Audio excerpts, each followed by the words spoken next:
Meanwhile, there is a shortage in small towns across the entire state of Indiana. And it's almost sure to have devastating consequences. News 10's Patsy Kelly tells us about these everyday heroes who don't come along very often.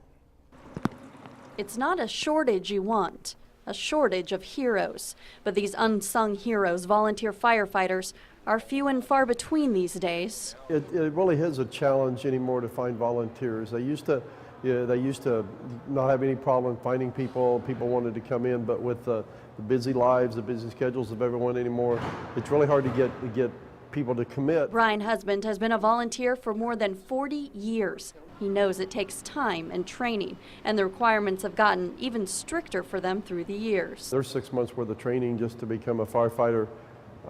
It's at a minimum best, and that on top of that is more in the line of EMS training. You're committed to those training days at the firehouse, your meetings, and then of course being able to make the runs themselves. And many just don't want to make this effort, making adequate manpower a big issue. But these small towns rely on their volunteers. Response time is too slow for city fire departments to make it to rural areas. It's really difficult to get enough people to man your station without the use of mutual aid. You can't hardly fight any type of fire with less than 10 people, and that's just a minimum number. And if you don't have it, then you got to call in help. But we're not the only. Each department daytime is a struggle. We may call 3 departments or 4 departments before we see over 10 people show up. This shortage is slowly making volunteer fire departments a thing of the past.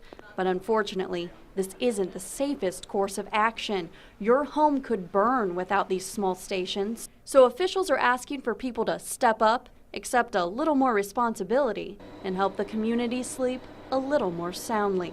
The compensation isn't much, but the reward is worth it. I'm not saying we save lives every day, but when we do, when that opportunity comes or the tragedy comes that causes us to help save a life, it's very rewarding on that side.